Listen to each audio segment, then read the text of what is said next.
Hi gardeners, చూస్తున్నారు కదా ఏంటి టబ్బు అనుకుంటున్నారు కదా. ఈ టబ్బు వచ్చరికి ఏంటండి, ఆల్రెడీ నేను ఒకటి నర్సరీ నుంచి ఒక మొక్క అయితే తీసుకొచ్చి పెట్టానండి. అది మరి సంథింగ్ అయితే ఆ మొక్క చనిపోయిందండి. ఆ చనిపోవడానికి వాళ్ళ నర్సరీలో ఏంటంటే కొన్ని బయట నుంచి తెప్పిస్తారండి. పూణే నుంచి కానీ ఇలా కలకత్తా నుంచి లేకపోతే ఇలా చాలా చాలా చోట్ల నుంచి తెప్పిస్తూ ఉంటారు. కొన్ని క్రమంలో ఏంటంటే వీళ్ళ దగ్గర ఉన్న వాటినే ప్రాపగేట్ చేస్తూ ఉంటారు. చేసినప్పుడు ఏంటంటే కొన్ని మొక్కలు చనిపోతే తీసేస్తారు కదండి. తీసేసిన మట్టిని కూడా మళ్ళీ వాళ్ళు కలిపేసి వాళ్ళ దగ్గర ఉన్న మొక్కలను అయితే ప్రాపగేట్ చేసేయడానికి చేస్తారని ప్రయత్నిస్తారు. ఆ ప్రయత్నించిన క్రమంలో వాళ్ళ దగ్గర తీసేసిన మట్టి చనిపోయిందంటే మొక్క దాంట్లో నెమటోడ్స్ ఉంటాయండి.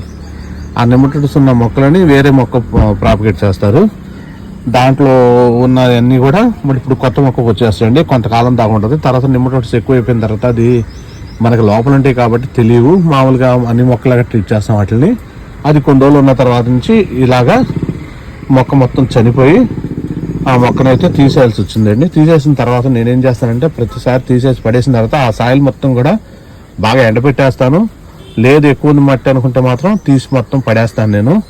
తర్వాత ఇది మొత్తం ఇది ఎలా క్లీన్ చేసాను శుభ్రంగా అయితే కడిగేసి దీన్ని మళ్ళీ కొద్దిగా ఎండలో ఆరబెట్టేసిన తర్వాత కొత్త మొక్కలు పెట్టుకోవడానికి అయితే ఉపయోగిస్తానండి. మట్టి పడేయంగా